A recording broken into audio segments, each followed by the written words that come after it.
good evening, and welcome to the Coach Atiba Bradley Show, presented by Downstream Casino Resort. We're coming to you live from Social BTB Restaurant in downtown Joplin. I'm Kevin Welch. Bobby across the table, and betwixt us here is Coach Atiba Bradley. And segment one here of the Coach Atiba Bradley Show is brought to you by Missouri Eagle, proud distributor of quality Anheuser-Busch beers, serving customers in Missouri for over 75 years. The Lions beat Nebraska Kearney 24-16 for their first MIAA win of the year. Lions are now 3-4 on the season. Congratulations, Coach, on the big side. Finally. Really. Yeah, get the monkey off your back there just a bit. Man, I tell you, this show is a lot nicer when we're coming into it with a win rather than a loss, man. Good job Saturday, man. That was awesome. I appreciate it. It's always better to learn from your lessons with a win than learning from your lessons with a loss. One way or another, you're learning, but it's easier to take the pill. It's easier to swallow the pill when you win. You know, this is a team that we played. They were 5-2 coming in. They had 5 games under the belt that they'd won. Yeah, and that's where you mention it, you talk about it in the MIAA. The records don't matter. I mean, they are 5-2. They had 2.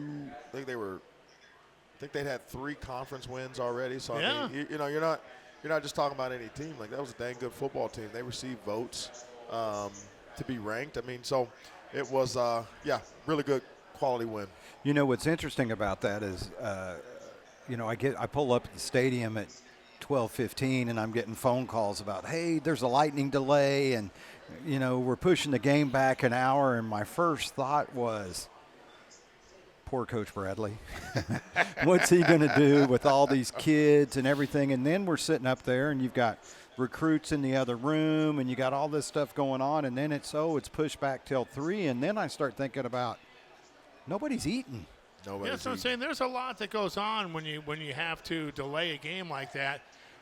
First of all, when did you know it was going to be delayed? Is that an MIAA decision or is that a site decision? That's a site decision, and they came up to me right before what would have been the 90-minute clock, and they said, there's no way we're going to start this game in an hour and a half. No one is even going out until 2. And that was because of lightning, not because of rain, right? No, because of lightning. So it could be a monsoon, and they'll still play the game. Yeah. The moment there's lightning within 8 miles, you got to clear the field for, I think it's 35 minutes or 30 minutes. And you have to wait at least a half hour before the last lightning strike. So there's a lot that goes on. One, your team preparation, and game day is very regimented, I would assume, So, I mean, there's had you already fed the team? So we normally eat 3.5 hours before. 3.5 hours before kick, and then we have some final meetings, and then we walk over and we have what we call me time, where basically some guys walk the field, some guys sit in a corner and pray, you literally have 45 minutes to yourself, and then the 90-minute clock starts. And when the 90-minute clock starts, it's, hey, at 90 minutes the kickers and snappers come out, at 80 minutes the returners come out, and there's a group based off the clock. And so, I mean, it becomes a game of, like, some guys don't eat. Like, when I was a player, I never ate pregame meal. Really? I would nibble a little bit, and I'd grab a Snickers and an apple, and I would play. I didn't like the feeling of food on my stomach. It made you slow? I just didn't like the feeling. Yeah. I still don't like the feeling. I like a little hunger, not starved and like cramping, but I mean, isn't that timed? The meal is timed, so I'm sure there's some science behind this. They say 4 hours with quick carbs, simple carbs that go into the bloodstream really quickly, and then protein that gives you the feeling of what being is a full. typical pregame meal? Bland chicken breast, some sort of, whether it's a rice. Sometimes we'll do like a potato. You know what I mean? Just real bland, no fried foods. It's more for fuel than it is anything else. Yeah. But yeah. So probably the trainer and the AD walked up to me and told me probably about an hour and a half before kick, hey, no way it's going on. It'll be at least 2 o'clock. Well, if I knew at that moment that it was going to be pushed to 3, I would have ordered food right then, right there, and gave our guys some sort of heavy snack. Say, hey, can you give me a definitive time or something? And they don't know. So then at 2 o'clock, they say, oh, going to be at least 2:30 or 2:15 before we can get on the field. And then all of a sudden at like, say, the heck with that. Give me a definitive time. Say 3. yeah, it's, well, what happened is then all of a sudden at like 2:30, the radar started clearing up. Like, I mean, it was like lightning, and then it was like, oh, here's this giant pocket. And so then they were like, hey, 3 o'clock, we're on the field warming up. Like, what time did we end up kicking? You kicked at 2:58, I think it was. I saw on the 2 o'clock is when they let you on the field. 2:58 so is when you kicked off. they said at 2 o'clock you can get on the field. Their coach said, is 25 minutes enough? I said 25 minutes is plenty. And then we rolled right into it. But we were sitting there going back and forth of like, hey, do we order the guys food? Well, heck, if we're playing at 3, I don't want to feed them greasy pizza or, then you start to think about like granola bars or something. Or well, we did Snickers, trail mix, pretzels, Uncrustables, fruit. But you start to think like, really? Oh yeah. I'm looking over the Protein rail and shakes. they've got bananas and oranges and this. It looked like Uncrustables. Oh, they love them. They love and hate them. That harks back to their childhood. They love and hate them, But yeah, you it's hard because they could start getting hungry, but you don't want to give them anything heavy because you can't eat a full meal an hour before kick, right. or 2 hours for it. Just so it was a little bit of logistics juggling, but I think it was harder on the coaches than it was on the players. The players just. Was their coach involved in every? Yeah, was he right there involved in all the decisions too? I like to communicate with them. Like I like to send the respect that I would want. Yeah. And so we're all on a group chat. Me, his trainer, and then the other head coach and me, and we all just text and looks like, what does your radar look? And we all have the same app, so we're all looking at the same thing. But yeah, it was not fun for coaches, but our players handled it like professionals. Yeah, especially them. They're on the road. Did they go back that night? I have no. We got stuck up there and didn't play till 9 o'clock at night. Yeah. They got a break. Yeah. It's hard for the visiting team because no one has a spacious visiting locker room. Yeah. Whereas every home locker room has a couch. Every home locker room has space to kick your legs out. Yeah. So how'd they deal with the fans? They wouldn't let the fans in, I would assume, either, right? No. So I think they made them all go underneath the home stadium, and then a lot of them like left for lunch and then came back. And so is Tupper out there tailgating? There's a lot of people out there tailgating. Yeah. Nice. Now I heard Casano's was overflowing. It was. I bet. That's where everybody tried to go, and they sat in there from beginning to end and just watched football. I'll tell you what, Coach. Lions win 24-16. The defense of the Lions has been much maligned this year, but you can pin this win on them, I think. You got a pick six, forced 4 turnovers, a couple of fourth down stops, including one at the goal line. Had a shutout for 3 quarters, give up only 16 points. I think you can put this win squarely on the shoulders of the defense. Yeah, they were active, and they did a hell of a job. I mean, they did their part and a little bit more. And I think offensively, we still got some key plays. Like Glades on his touchdown run broke 4 or 5 tackles. Mitchell Cory, who I think is going to come on here a little later and speak, had a couple. I think he had one that was a 60-yard punt. It was headlined by defense, but there were some moments in there that were really, really impressive by just everybody. But the offense just seemed, I don't want to say it just seemed to be the offense, because in the past you've been putting up points but giving up one more score than you've been.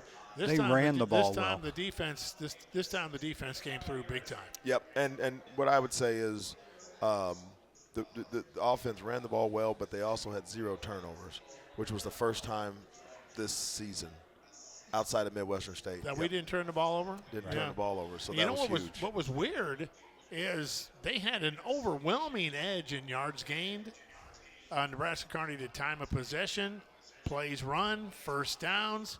Shows you that when you stop them on 4th down a lot, make them turn the ball over, you're going to win no matter what the stats say. And they ended up with +2 possessions. So the pick 6, the offense didn't even get a chance to get the ball back, because we got points, right? Yep, we ain't gonna complain about that. And then the other one is on the other interception. he intercepted it on the 1 yard line, and so we had a safety, and so then we kicked the ball right back to them. So they had 2 extra possessions there, but yeah, it was. Yeah, but you traded 2 points for 7. 100%. Yeah. No, I'm not complaining. Yeah. But no, it was very much a bend but don't break type of day, Nice. and again, Think- our guys did a good job. I think you called it the defense blacked out the bingo card. Yeah, I mean, literally, They had everything. Fumble, they had turnover for a touchdown. They had Safety. Safety. I mean, you name it, they had. I mean, no. Safety was I guess against we us. missed. We didn't get the safety, but we had a 4th down stop. We had a 4th down goal line stop. We had interceptions. We had sacks. We had Fumble recovery. We had I mean, it literally was. I mean, it just had to play. Bingo. Yeah. We get the on the board first, a field goal by Alex Huffman, who hit, by the way, a field goal and 3-point after touchdowns. Kicking game's been kind of, I don't want to say suspect, but kind of. So with 3 to play in the first quarter, just being honest. It's the facial expression that does it. Just being honest. Okay, make it 3-0 early second quarter. That's when we get the huge pick 6 by RJ. Yeah. No, I knew from the beginning we were ready to go. So we come out, we get a turnover. Not turnover, but they punt, and then our offense puts together a 12-play, 77-yard drive that ended up in 3, and then we turn around, like you say, you got the pick. I mean, we couldn't have had a better start, and like I said, the only thing in that first half that I wish would have happened is I wish we would have got a field goal off right before half. So we got the interception, and then offensively we got the ball, and we knew we were getting the ball at half. And so I was trying to get some points on the board right before half. But speaking of RJ Hill, I didn't realize how tall he is. He's long, and he's a big kid, and he's physical, and sometimes what is he, 6'3"? He'll call himself 6'3". I'll call him 6'2", 6'2" and some change. Yeah, but 2 picks. He's long. Yeah. He's real talented. He's one of those young men that he needs football in school way more than we need him, if that makes sense. Absolutely. He's a great kid. He's a great player. He helps us tremendously. But, he's only been with us for less than a year, and the growth that he's had from last spring to this summer to the fall, and even this fall, just a tremendous kid. I forget who the coach was, but it might have been Nick Saban or somebody like that who said that the kids you want in your program are the kids that need the program more than the program needs the kid. 100%. And those are the difference makers. He's the type of kid that I'll brag on him a little bit. So last week we're we stop at Golden Corral to eat dinner up in Topeka, Kansas. And everybody's getting off the bus, and I'm trying to get everybody through so I can just pay for everybody. And so I see RJ, and my initial is like, gosh dang, DBs, hurry up, get off the bus. Prima donnas. Well, I look over there. He's got the trash from the bus. So every time we stop, the bus driver tells me RJ went through the aisle, picked up all the trash, Wow. and no one said, I didn't say it. We say it when we get back to Joplin. When you get home. Clean the bus. Yeah. He was doing it every time we stopped. And so, he's just one of those types of kids that he's very appreciative. We chuckle about Uncrustables, but, he's a great kid. The generation loves Uncrustables, by the way. They do. Yeah. They do. I can't brag enough about that young man. Early third quarter, I believe. I'm not sure if it was our first drive of the half, the second half. And by the way, it's 10-0 halftime. Early third quarter, throw a pass out to Trace Wilhite.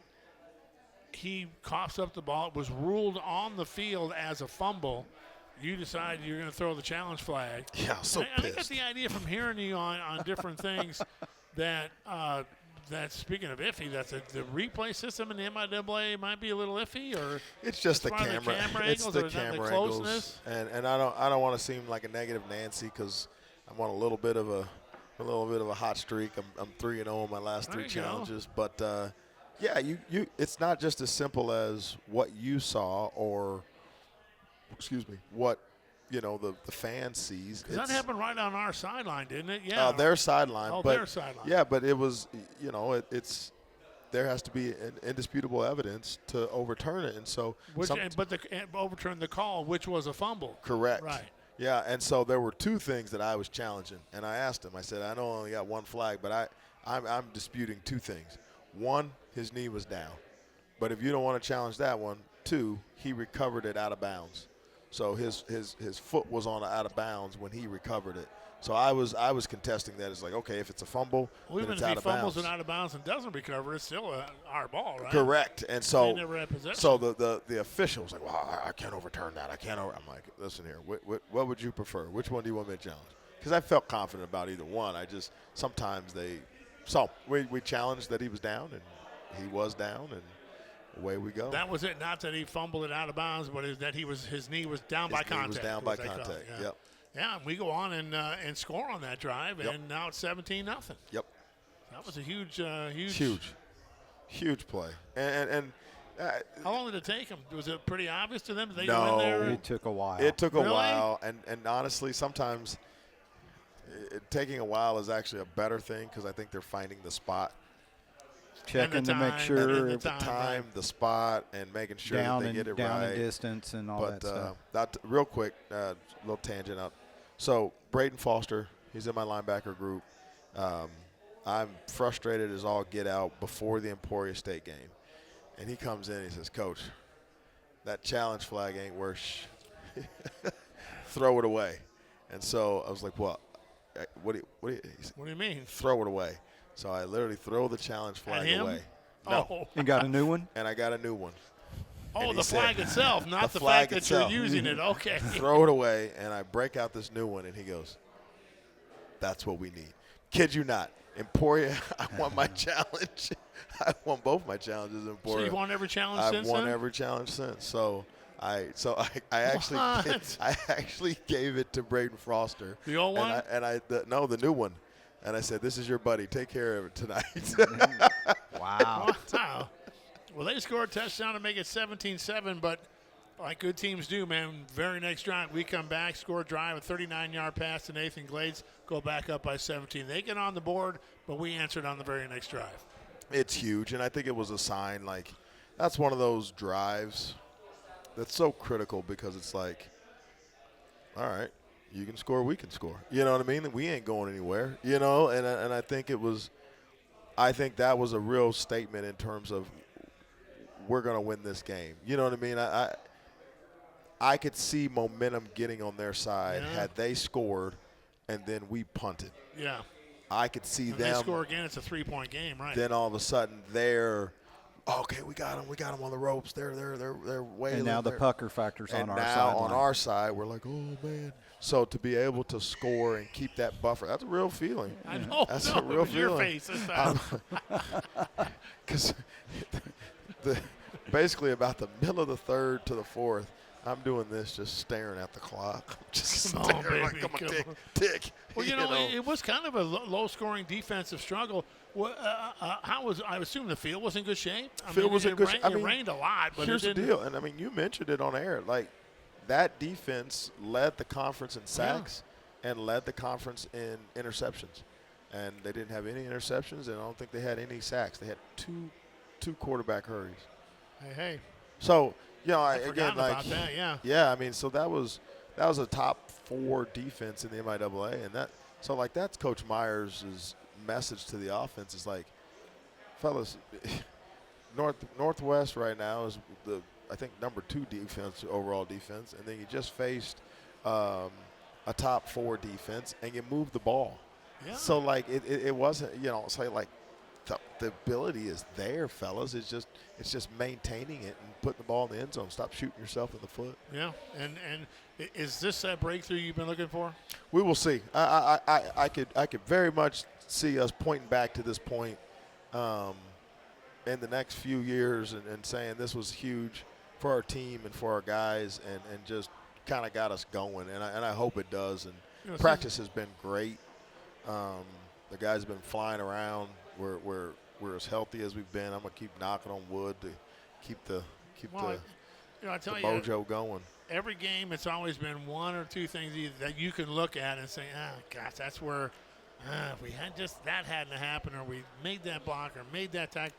it seems like offense, defense, special teams. This was very much a complete game by the it was. Lions. And I'll tell you, like, we ended up having to punt back to them, but that screen at the end of the game, they threw a phantom block in the back. Just a terrible, terrible call, and I'll take the fine. Well, you guys take the fine. It's your It's our show. It's your station. We'll find a sponsor for it. Man, but that would have broken the game open. We would have kneeled the ball out and would have gone home. But we talk about this win, but that drive when we score with Glades, that becomes a statement of your toughness. It becomes an identity for your team, and you know, you look at just the way everybody responded. Just as cool as it was to see us going at halftime with a 10-0 lead, that scoring drive, the reaction on the sideline there was as big as I've seen. Everybody knew what that meant. Yeah. Well, and what's been cool about this whole season, minus the Central game, is – Can we quit talking about that? I know. No, we don't. You got to – take it off the schedule. Right. I've never seen our guys panic this year. I've never seen our guys, like hang their heads. Oh, God. Like, it's always, all right, let's go, next play. Hey, let's go, next drive, We're still in this. We got this. We're right here, man. Let's go. And like I said, that positive wishful thinking and that resiliency paid off for us this game. You know, I know that that it was an exciting game because here at Social BTB we have these on the table has these buzzers on it, so they must have been listening to or watching the Southern game because the buzzer that's on the table in front of you guys, in front of Bobby there, totally gone. They must have been such a close game. Southern's winning. I need another beer. We can take it to the end.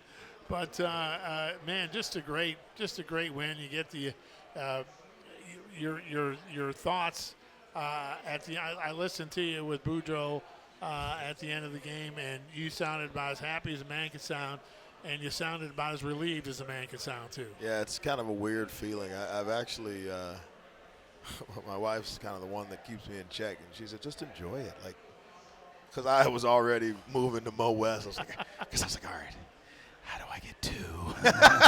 You know what I mean? Like the mad scientist. I was just like, how do I get another? Mr. Burns. How do I? You know, and I've always been that way. And you look at it when you get to the end of the season. I always write down all the goods and positives. I write all the bads and negatives, and I look at them. But this one especially, I was extremely happy for our kids. But I got greedy, like real quick. I was just like, all right. Just to keep it all in perspective for you, put on the good list, Mike McClure got excited. He did? He did. He got animated. He did. He was, yeah. Good. Yeah. You Now, know. Boudreaux's always in it. Scott's always in it. But, you know, Mike's the ultimate professional. Ultimate. Good. And he's got to learn sometimes that he's the Southern guy. I know. But he did. He got excited. It was great. It was funny. He did. Well, and you know, sometimes I don't go back and listen to the game, but good. He needs to. Give him crap on Monday when you guys sit down and talk. So the boys were telling me that you got in it. You were excited. And he'll give you that Mike McClure smile, and maybe he won't admit it. Well, I'll add him to the Christmas card list. There you go. This segment brought to you by Missouri Eagle, proud distributor of quality Anheuser-Busch beers, serving customers in Missouri for the past 75 years. Coming up in our next segment, we've got sophomore defensive back from Kansas City, RJ Hill, had 2 interceptions in the big pick 6 this past Saturday. Also, Mitchell Cory, our punter from Independence Mo. They'll be our guests coming up in the next segment. You're listening to the Coach Atiba Bradley Show, presented by Downstream Casino and Resort. We're coming to you live from Social BTB Restaurant on 101.7 FM, Somo Sports Radio.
And we're back at Social BTB Restaurants. Segment 2 here of the Coach Atiba Bradley Show, presented by Downstream Casino and Resort, is brought to you by Mason Woodard Mortuary in Joplin.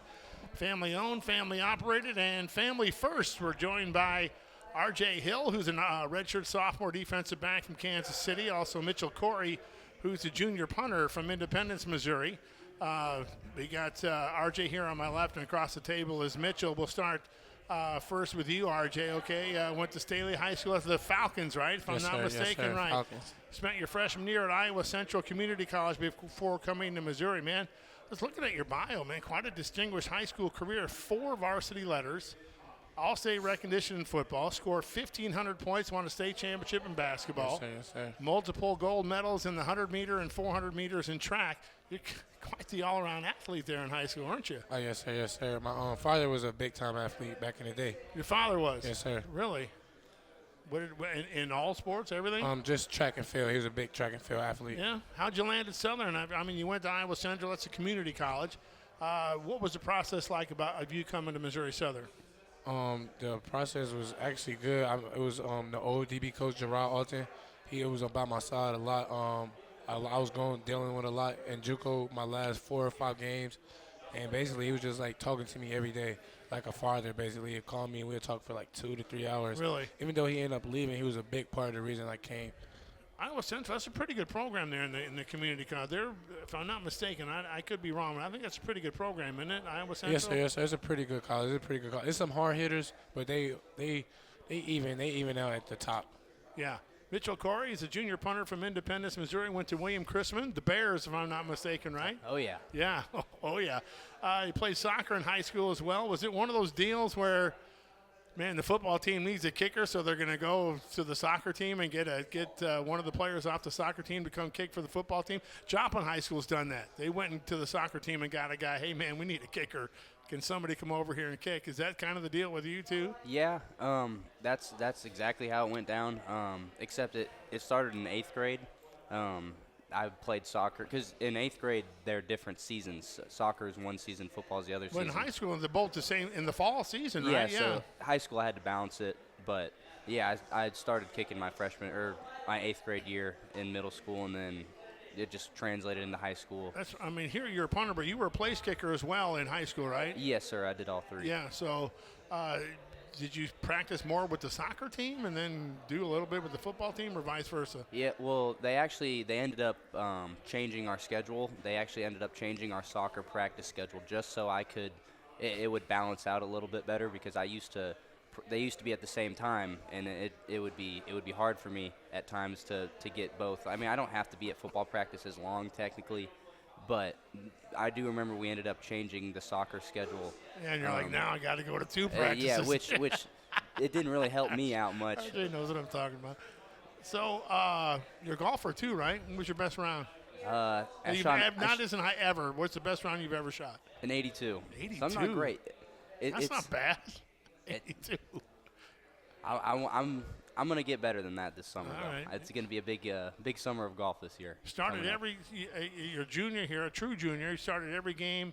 11 games when you're a freshman, 11 games last year, all 8 games this year. It's got to be kind of cool to come in and start as a freshman. And man, you've played every game you've been here. You've been the punter.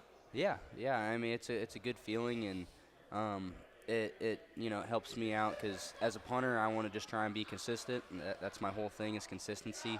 So seeing a stat like that, it's nice to know that I'm able to do my job over the years. You got a 42-yard average. That's a pretty good average too. Yeah. I mean, I assume like you look at any level of football. I would think a 42-yard average is in the good to really good average. Yeah. Obviously, I would like to be higher, but that's kind of how you have to be. You always want to push for more. But yeah, no, 42 is definitely an average I can live with. Yeah. I think any coach could too. Oh yeah, and I think our net is right around 39, 40 right now, which is also good because. So either no return or a 3-yard return. That's not bad either. So you must get hang time. Yes, and to get your guys down the field to cover. And another big part that people don't see with that is shout out to my long snapper Caden. He snaps the ball and he flies down the field. And you'd be surprised how many fair catches that forces. RJ knows what I'm talking about. He's had a couple hits this year where the returner just didn't realize how fast Caden was coming at him, and he doesn't do the fair catch, and he gets smoked. So what's a good time for the snapper from the time it's snapped to get back to you? I would assume under a second, right? Half second? So the snap itself is, you want it to be from the 0.6s to the 0.7s. So a little more than a half a second. Yeah. I think we're right around that 0.7 area. What's a good hang time? Anything above 4 is what I'm shooting Yeah? for. 5 is great. 5 is excellent. 5, man. It gives the guys a lot of time to get down the field, man. That's Mitchell Cory, the punter for Missouri Southern. We're also joined by RJ Hill. RJ, man, what a game he had last Saturday. RJ Hill, 2 interceptions, including the 70-yard pick 6 in the second quarter, which was really a momentum changer in that ball game. Walk us through that play. What happened on that play? So basically, my coach Joe Zion Williams, he harped on film. We probably one of the most in our school, probably one of the most position groups that watch a lot of film, just because our coach, he was a high talented player himself. So what made him good was watching film. So we watched film a lot, and we picked up their tendencies. Basically, if we go press, they check fade every time because they have 4-star receivers that's on Nebraska Kearney that went to Nebraska, bounce backs and everything. So they have real good receivers. So I think they were big too. Yeah, Weren't they big? Yeah. He was actually taller than me, and I'm listed at 6'3", so they were about 6'4", 6'5". Wow. Real big dudes. But basically, if we check press, they go fade automatically, and if we play off, they go check down. So it was 4th and 3. I was telling my nickel, I'm like, if we both play at 10, just flat-footed, they go stop right at the sticks. I was like, if it come to you, I'm going to block for you. If it come to me, I was like, you ain't probably going to have to block for me. I'm going to shoot out the cannon. I'm going to hit it. But I told him, and it worked. It worked. It was so was crazy. it what kind of route was it? Did you jump an out route or something like that? So it was 4th and 3.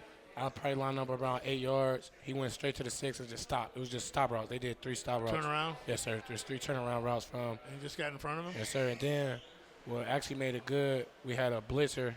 My linebacker, Riley Hemmings, he blitzed.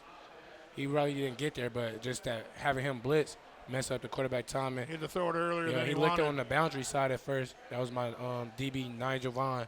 He looked over to Nigel. Then he kind of stepped up in the pocket and then threw it to the field side. That's a lot. That's a hard throw even for like NFL quarterbacks and stuff.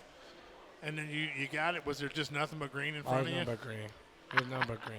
Did you say is your anybody have a shot at you, or did you just blow everybody away? Actually, if you see the film, I actually probably slowed down around the 10.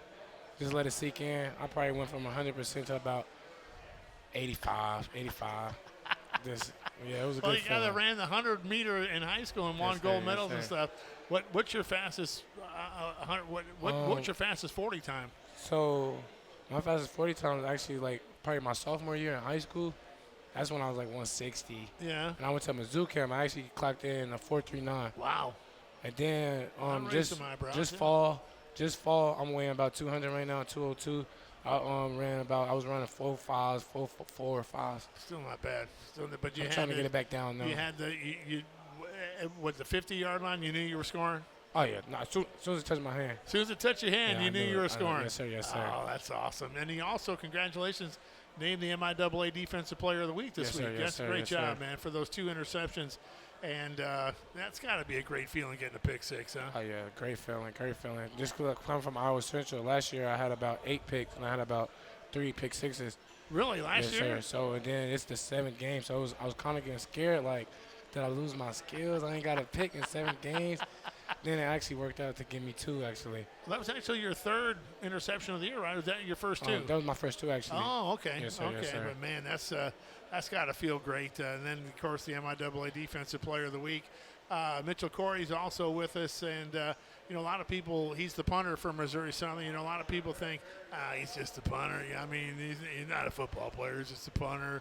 But there's more to being a punter than meets the eye, right? I mean, you've got things like inside, trying to get it inside the 20, or kick to the coffin corner, or there's different things you try to do. But you don't just get the ball and blast away, right? There's more to being a punter than meets the eye, right? Yeah, definitely. It's a big mental game. It's a lot of mental stuff that goes into punting, because like you take a day like today when I'm at practice, I could hit 20 punts in a row and they'll all be good. It's like hitting a golf ball on the range. But then when you get out in the situation and you need to hit, you've been waiting for 20 minutes.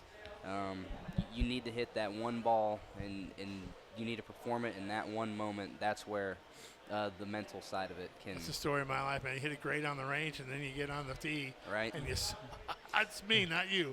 Okay, but are you kind of just off, other than when you're practicing punt team, are you just off by yourself on the practice field, just punting away? Yeah, no, me and the Specs are always hanging out we have a little corner over there. The Specs, that's the specialty. Yep, the Specs. I never heard that before. That's cool. Yeah, that's what everybody calls us. But no, we have our little corner over there. We have a pair of uprights that everybody trains on, and we usually just hang out there. A lot of times, Caden, our long snapper, he helps out with scout team because he's just a dog. He plays receiver. RJ probably knows. But yeah, no, I definitely have a lot of free time at practice, and I can't obviously kick the whole time because then I just end up hurting myself. But I do a lot of technique stuff and just fundamentals. I think I watched the press conference, and I think you were saying there's like a thing you go through during the week, like on Monday or Tuesday you do something, and I think what caught my ear was like on Wednesday you just swing your leg back and forth to get it loose, and then you say you don't do anything on like Thursday or Friday because you don't want to have a dead leg or something like that? Yeah. What do you do during the week? So Monday and Tuesday, I'm really heavy reps. I try and hit a lot of punts. And then Wednesday, I really tone it back. And then Thursdays and Fridays, I try not to punt. We don't really have practice. And Friday mornings when we have practice, I don't punt much there either. Just so I can rest my leg, give my leg as much time as it can to properly recover, and so I can be as strong as I can on Saturdays. Do you ever do a fake punt? Have they called a fake punt when you're here at Southern in the last 3 years? No? Well, there was one we called it in the game, and then somebody jumped. And no, we were looking for a certain formation and we didn't get it, so you had to call it off. So we had to call it. It was an option punt, so I went with the safe route, and it just ended up punting it. You've had a 75-yard punt this year, and you had one last year as well. 22 of your punts in your career have been 50-plus. Man, that's pretty impressive. And you know what? I don't think a lot of people realize how important a good punter can be to your team when it starts flipping the field, getting you out of it, getting out of your own end of the field. I think it's an underrated skill that people don't often realize how important a good punter can be to a team. Yeah, definitely. It's really one of those things that you don't see the hidden yardage battle, especially in a game like last week where, defenses are stopping everybody. I know, like RJ on defense, you guys want as much yards to play with as possible before the other team can score. And, the field position battle really goes both ways, so it's definitely really important. I'll tell you, that's Mitchell Cory, the Missouri Southern punter. He joins us along with RJ Hill. And RJ, looking at your defensive stats, you get your pick six. You also force 4 turnovers. You have a couple of fourth down stops, including one at the goal line. You had a shutout for 3 quarters, gave up only 16 points. Your defense has been kind of maligned a little bit this year, they gave up too many points, but man, I told Coach Bradley this. I pinned this win directly on the defense this past week. I mean, the offense did what the offense does. They put up 24 points, and the offense did what the offense did, but the offense didn't feel like they had to go out there and score every drive.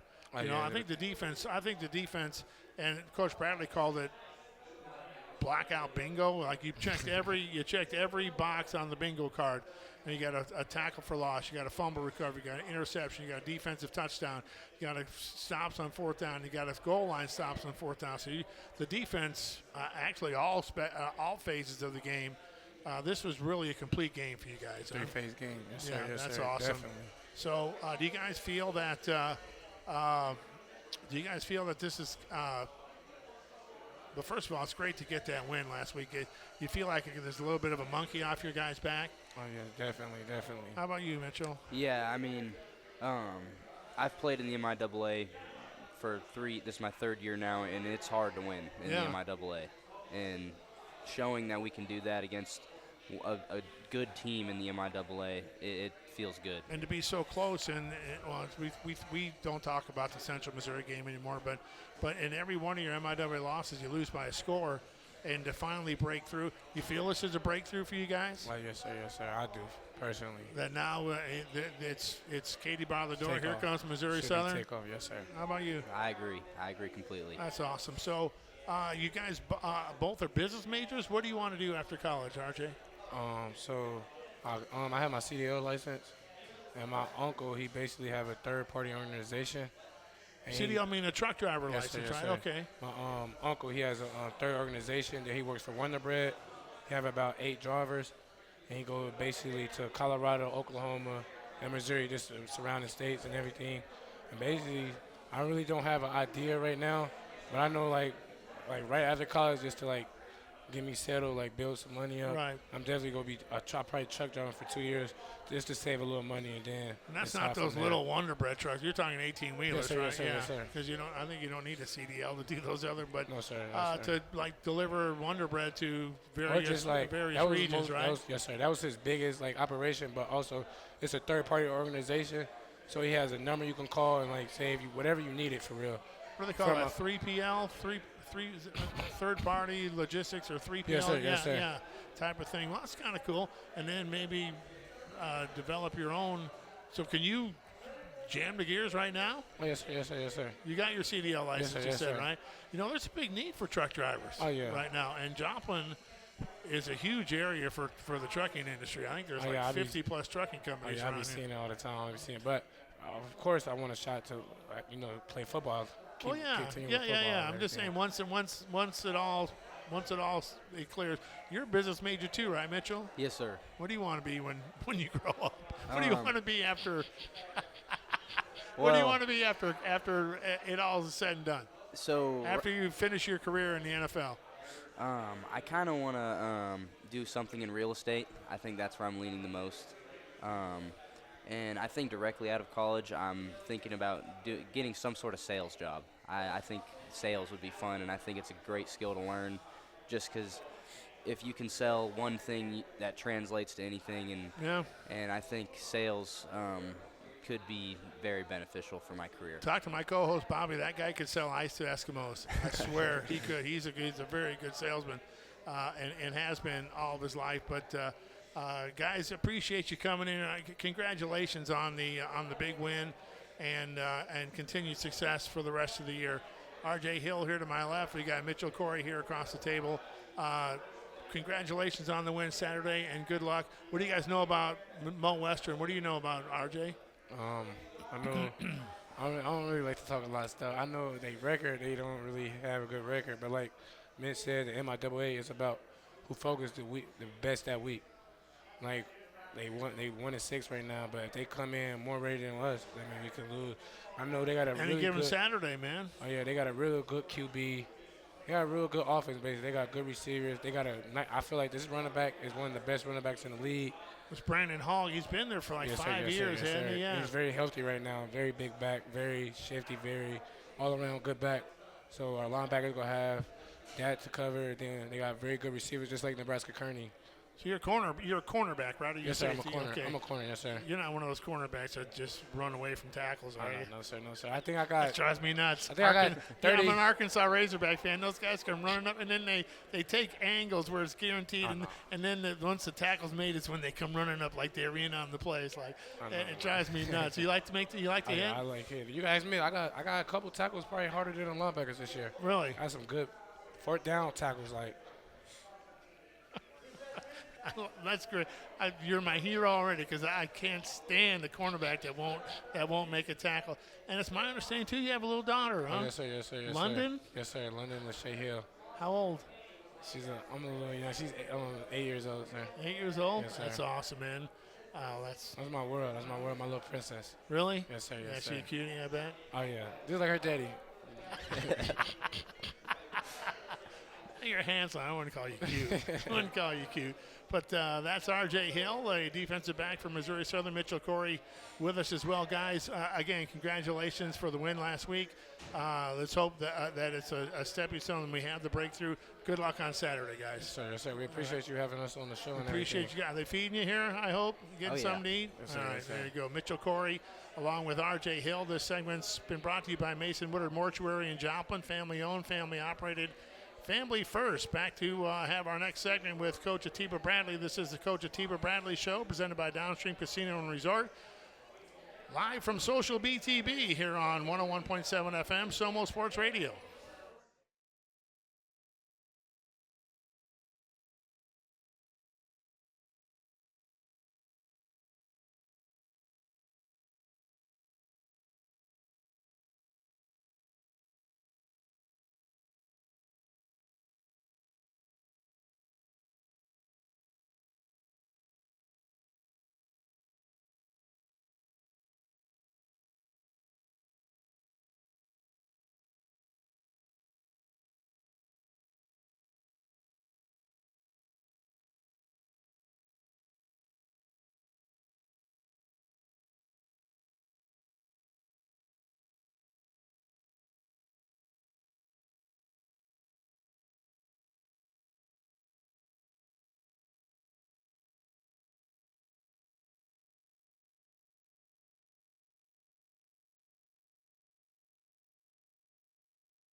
Walk in on?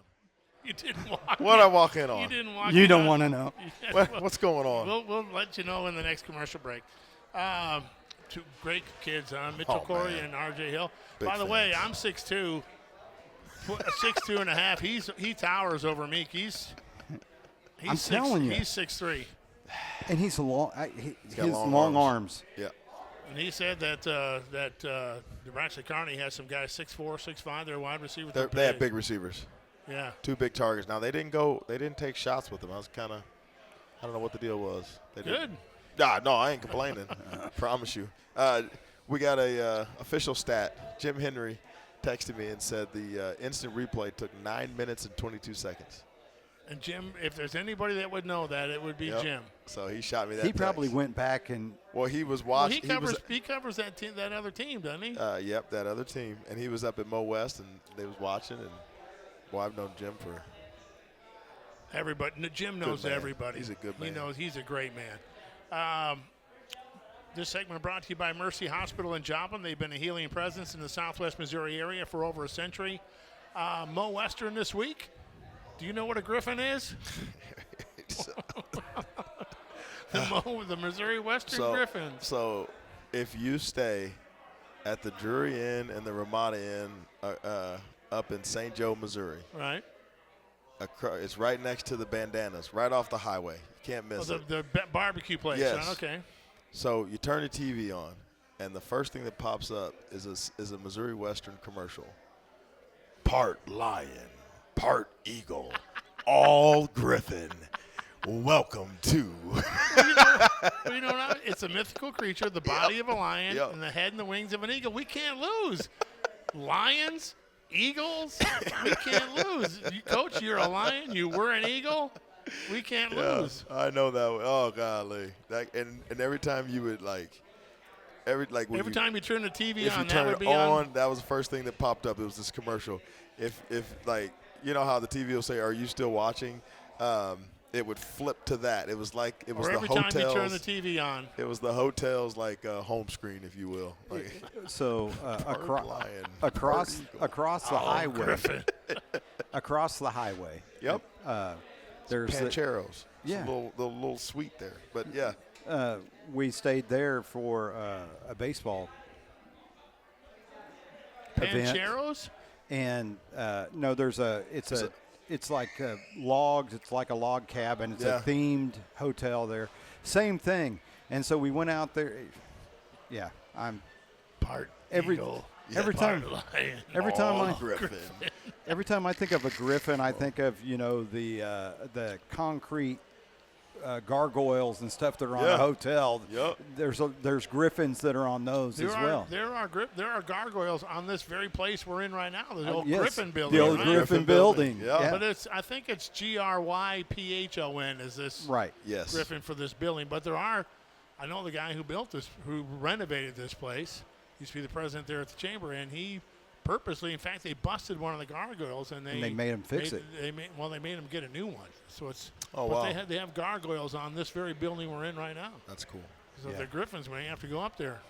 But Missouri Western's 1-6 or 0-5 in the MIAA. They lost 44-20 to that team from the Northwest this past week. They're in the midst of their longest losing streak since 2017. First time they started MIAA play 0-5 since 1998. But don't let that fool you. This is the MIAA. Nobody, especially us, can take anybody for granted, right? Yeah, it's kind of scary because I believe they're us. They were beating Fort Hays, and Fort Hays came back in the fourth quarter. They were beating, gosh dang. Where am I going blank? They were beating Fort Hays. That's right. They were beating Kearney. I've got their schedule here. They're Washburn, maybe? Now Central Missouri, or Emporia got after Fort them. Hays, Emporia, Washburn, and Pitt State is who they played. And Missouri Western and then us. Yeah, and so Central Missouri, they were up the three quarters, and so short of the Pitt game, Pitt got after them, and Who was it who got Emporia jumped got Emporia got after him early. Emporia blocked a punt, scored a touchdown. Beat them by 2 touchdowns, 34-20. Yeah, got after that, and those were late points to get to that. They're a good football team. So how important is it that we get off? Okay. How I was important- wondering why I was saying they haven't played, but I'm looking at, for some reason, Nebraska Kearney's schedule instead of. Yeah, no. How important is it that we get out fast in this game and not let them have hope? We got to go. I mean, one, they're on the road, and now I'll tell you, Coach Fenwick is a really good coach and a really good man, and he's not going to let his team lay down. But and I know when you're in the midst of a skid, if we can start fast, I promise you, there's about a third of their roster that's going to go, oh, here we go. And it's hard to stay positive when you're in those skids. I mean, I'll tell you, telling you firsthand. Anybody would know. We did it last year, and we were going through it, and it was literally like trying to every time something bad happened, there were so many guys that were just like, oh, here we go. Everybody's like, yeah, here we go. Here Became we go. Eeyore real quick. It became huh? Eeyore. And so, and sometimes you don't even know you're doing it, but your body language. And so, but Coach Fenwick's a good coach. They got kids on that team that 4 years ago or 3 years ago when they came down were headed to the playoffs. I mean, they got some good players. It's just it's the MIAA, man. Like, Well, if you don't play well, you're gonna get blasted. Do you recruit a lot of the same kids? Ton of the same kids. Everybody in the MIAA recruits the same areas. Everybody recruits Missouri, Kansas, Arkansas, Texas, Illinois. We probably do a little more south, just like Mo West, Northwest does a little more. Kearney do a little more north. Nebraska. But we're all working Kansas City hard. Everybody's working Kansas City, Wichita, Topeka. Everybody's working Kansas City, St. Louis. I mean, we're all battling. I got a pretty good running back for his 5th year, Brandon Hall. He's a big kid, yeah. 11. It's the difference of last year we couldn't tackle him. But I think we're better suited to tackle him this year. If I'm not mistaken, he got injured. He only played 4 games, got injured, missed the rest of the season, but still was their leading rusher. Yeah, he's good now. He's good. And like I said, they're not a bad football team. They're not like, if you watch their film and then said, hey, what's their record? I would be like, I don't know what. 3-3, you know what I mean, or 4-3, you know what I mean. You'd say that's a 500 ball club, and then if someone told me they're 0 or 1 and whatever, I'd be like, no, it's just so. And Bobby mentioned about how getting off to a fast start. We're a pretty good. We actually fast are. start team. We this year we've gotten a lot of scores on our first drive. We've gotten a lot of scores. We've done a decent job on defense on our first drive, but this will boil down to. I think it's going to be another heavyweight battle of will is what it's going to be. I mean, it's going to be 2 teams who are eyeballing and circling each other. I know they're circling us, going, "This is where we get our win, fellas," and we're circling them, going, "This is where we get our second win."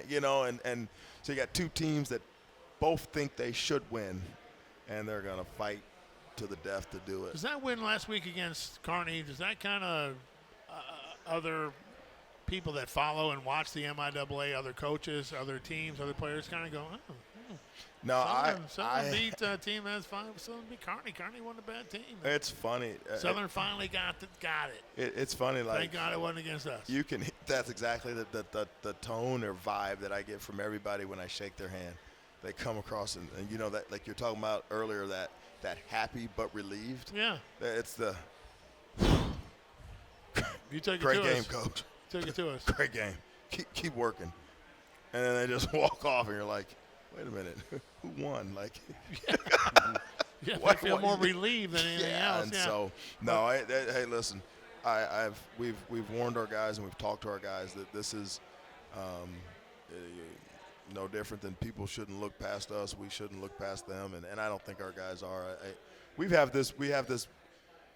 We're starting to learn that perfect balance of confidence and respect, and you got to have a healthy amount of both. You can't go in like, oh, we suck, but you can't also go in with your chest. Either, you right, can't be arrogant. Because the other team, you won a game. Now, okay. Same thing. Prove it to me again. You can't go in scared. You can't be like, oh, that's that team, that's this team. But you got to have respect for your opponent, and you prepare for them. You watch film for them. You get ready for them just like you would any other opponent. Go ahead. I want to take a complete veer off the road that we're on for a second. We had recruits last week on campus. Yeah. I'm sure we have a big recruiting class coming in this week with homecoming and all the festivities and stuff that goes on around that. How big is it to win when you have recruits in the building? Well, it's one, winning helps a ton, but then 2, the fans staying and going crazy just helps it out. It makes for a better environment. It makes for a better vibe. Just everything is. That means a lot to a recruit. Oh, it means everything. The atmosphere more than just whether you win or lose. Yep, and what we've learned is a recruit will snapshot. So if that kid is there for that win, in their mind, you're a national champion. They think you're undefeated. If that kid is there for a loss or a blowout, they think you're the worst team ever. Yeah, so if someone watched us versus Central Missouri, they're like, "Oh, that team's terrible. That's the worst team in the MIAA." Versus someone that watched us versus Northwest or even versus Kearney, they're going, "Oh man, I want to be a part of this. These guys got it figured out. They're really close." And so, yeah, that first impression is everything.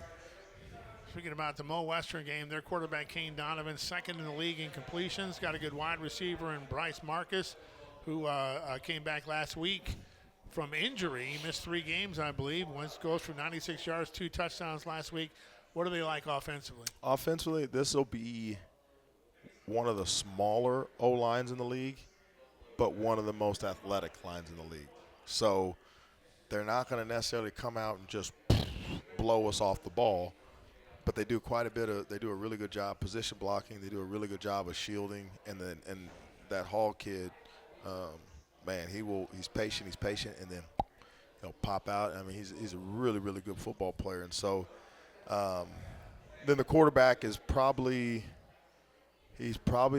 one of the better quarterbacks we've faced. I just don't think he has the supporting cast that some of the other quarterbacks we've faced. So if you were to pluck him and put him in Northwest Missouri, he'd be scoring all sorts of points. But offensively they're balanced. They like to run the ball.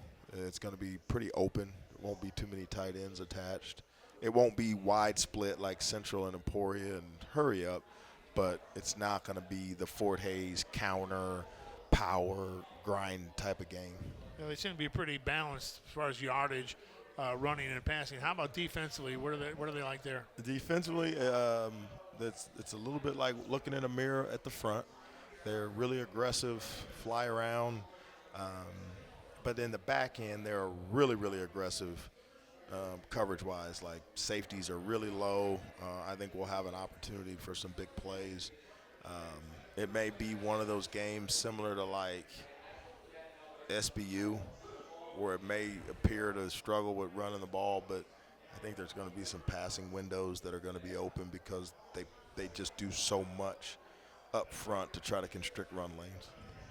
So, that's kind of I had just moved this question down to the next segment, but I think I'll throw it up here. If they're wanting to stop the run and force the pass, I didn't realize until I was looking at the stats today. Tillman Martin leads the MIAA in completion percentage, passing yards, and touchdowns this year. I did not know that. He's having a great year. I know he's having a great year. I was like, I didn't know he was first in completion percentage, passing yards, and touchdowns. Yeah, and here's the thing about it. Like, man, if we did a better job in a couple games keeping him upright. How is he health-wise? He had to come out at the end of the first half. He was a little dinged, but he knew. He came in and they were like, "Hey, what happened?" And he was like, "Well, the coverage was this, that, or the other." And they were like, "No, what's your injury?" But that's you love that stuff. No, you absolutely do. So he was fine. It's more of a soreness thing. I think quarterbacks sometimes get surprised when they get hit.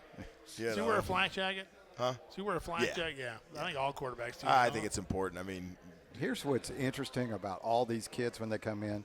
They got raspberries on their knees and their elbows. You can just tell that they've been playing on turf. They're a mess. They don't have near the strawberries they used to have playing at the old turf. Man. When Atiba played on at Missouri Southern, the parking lot? Busch Stadium turf, yeah. I have never slept without a sheet so much in my life. You just lay you there. Stick to the sheets. Oh, it was gross. It was gross. Golly. Well, it's nice to have back-to-back home games too, huh? Yeah. No, it really is. I mean, sleep in your own bed. Now, this weekend's a little busier with homecoming, and then we got a alumni golf. They're playing some golf on Friday if it doesn't rain. And then, I know. If it doesn't rain, it's supposed to. That's a big if. It's supposed we're supposed to get a half an inch on Friday, a half an inch on Saturday. I heard an inch, a and full more inch on Friday, Sunday. right. Yeah. We'll talk about all the festivities and things that are going on in our next segment. This segment's been brought to you by Mercy Hospital in Joplin. They've been a healing presence in Southwest Missouri for over a century. Back to talk more with Coach Atiba Bradley. We'll wrap it up in our next segment. This is the Coach Atiba Bradley Show, presented by Downstream Casino Resort. We are coming to you live from Social BTB Restaurant with griffins on the corners of the buildings up top. We're going to have to go to the top of this building and do Take something. a tour. But you're listening to it on 101.7 FM, Somo Sports Radio.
Back here at Social BTB Restaurant, about 10th and Main in Joplin, downtown Joplin. It is Coach Atiba Bradley Show, and that was a fun in between segment there. There was a lot of stuff that went on there. I would love to know if there's video of that, not There the is. audio, just the video. No, the video is the sounds. There is video of us in between. If you look at the video, Is it the commercials audio running? no, it's just nothing. Nothing? Yeah. Good.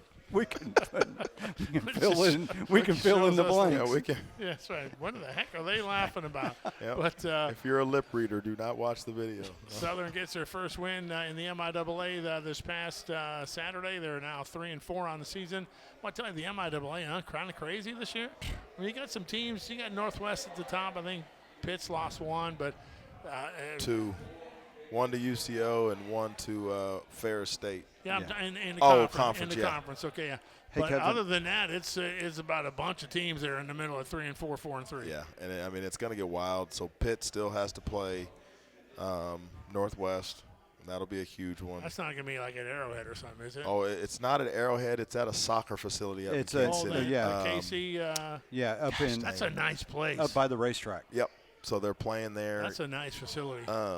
And then Pitt still got to play UCM. And then Northwest. It must be 8. right on cue, yeah. It really Usually it's is. break 3. Yeah. But usually it's segment 3. And then Fort Hays still has to play UC. I mean, it's still a lot of good football. But we to be get our played. first win. Washburn got their first win too, huh? Yeah, that's not good. They're getting better, man. Gosh dang. Say the same thing about us. No, I know, but I was hoping they would not get better. Till after they played us? Yeah, you can get better next year. We'll figure it out. But Real quick, Coach, when we started this, the very first show, you talked about the importance of having, and we talked about this in the press conference, the importance of having our bye week in week 3 so that we were healthy and that the learning curve would be in place by the time we reached the midway part of the season, because you felt like it was going to be important for us to grow but also be healthy at this part of the season. It would work to our advantage, and my goodness, you were right. yeah, well, and the other part where I was looking at is if you go down our leading stats, the guys that are making the most plays for us, other than Colton Bass, none of them played for us last year. Yeah. So RJ, who's started all season at corner, playing good football.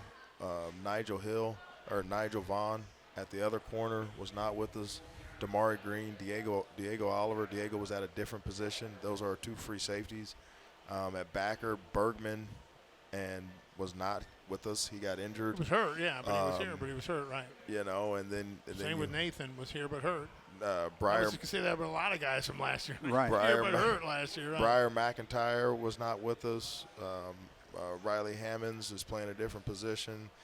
The safeties, Noah Connor, Sean Smith, weren't with us. So, like, I knew when we trotted out we're playing 30 guys on defense right now, and I knew the mistakes we made was just the inexperience. And then, like I said, jump over to the offensive side of the ball, and it's a lot of the same. Like, the O-line is completely new. So it's improving, but it's completely new. And I don't know, a lot you've talked about over the years, too, is depth.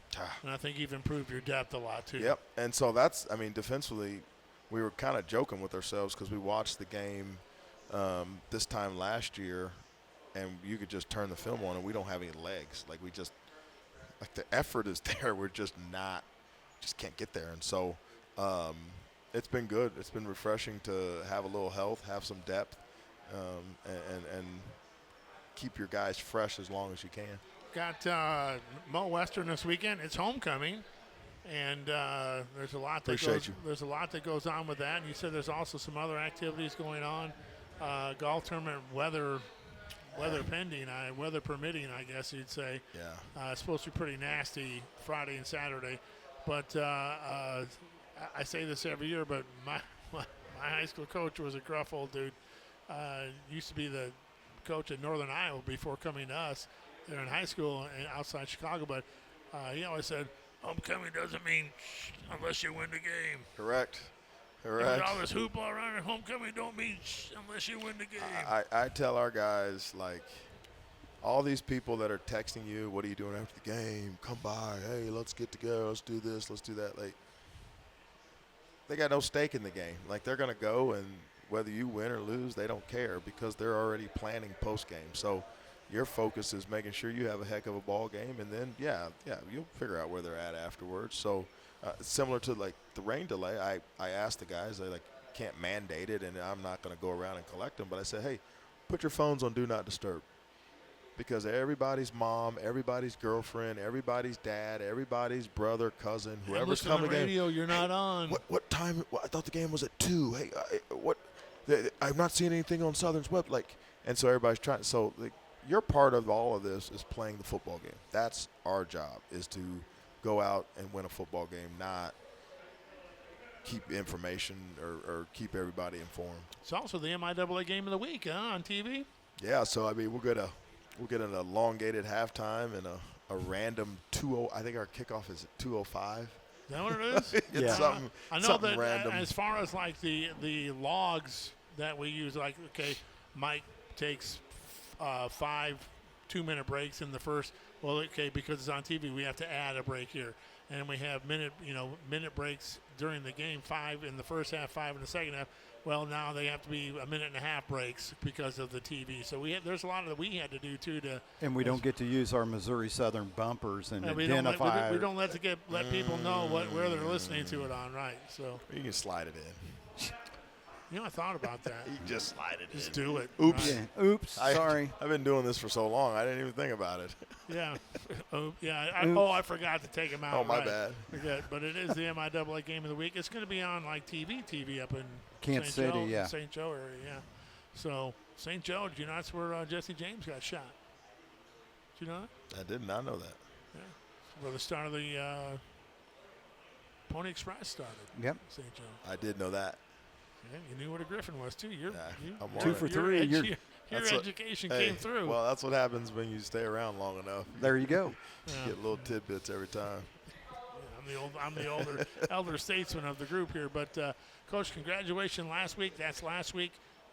Good luck on Saturday. Appreciate it. Yeah, let's get that second in a row. That's right. I kind of get the feeling we're turning the corner here, and Need to. and we got that breakthrough. And let's go, man. 2 in a row. Who knows what happens after you get 2 in a row? Yeah, and I mean, and that's what I tell the guys is when you look at the schedule, you don't. It's not like you're like, oh, this team's amazing. They're beating everybody 70-0. And that's the fun thing about the MIAA is Teams that's doing that is you already played, and now they're doing it. Yeah, and lost by a touchdown to Northwest, right? So that's the part that's fun at this point is now you're looking at they have the confidence, and now it's all about just the execution. I just thought it was game 8. That's your big thing, right? Yeah, That is. It's week 8. He doesn't know Mo players. Western, it's he just only know week 8, numbers. right? That's true. That is very true. At least I would only have opponent 1, opponent 2. I now am honoring the opponents by putting their initials, but I lowercase it.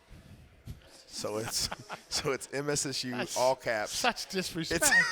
It's MSSU all caps in like 11 font versus lowercase MWSU in 8 font. Whatever works. That's bulletin board material right there. There it is. Mo West is hearing that, and they're gonna. Their coach is standing up in front of the team. You're lower font. You're 8. You're 8. They think you're lower font. They think you're lower font. It's all mind games, man. It's all Jedi They mind don't tricks. respect you. You're an 8 font to them. Oh, shoot. That's right. A Comic Sans 8 font too. I love that. This has been the Coach Atiba Bradley Show. Coach, good luck Saturday. Appreciate it. That's Bobby across the way, Coach in between us here, and coming to you live from Social BTB like we do every Wednesday night during the football season from 7 o'clock. At 7 o'clock, Social BTB is where we are. They got some great food, great drinks out here as well. Some TVs. I'm watching the Seattle game. Game's over, but Rerun. George Springer, huh? Oh, my laundry. What a clutch home run that guy had. I was kind of hoping the Mariners would get in, but oh well. This has been the Coach Atiba Bradley Show, presented by Downstream Casino Resort. Saturday game time is at 2, if I'm not mistaken, right? Yeah. 2:05. 2:05. 1:30 pregame with Mike McClure, and you can hear it right here on 101.7 FM or catch the 101.7 the Vault app. Is where you can do it, listen from your phone or any of your devices. This has been the Coach Atiba Bradley Show, presented by Downstream Casino and Resort on 101.7 FM, Somo Sports Radio. Good night, everybody.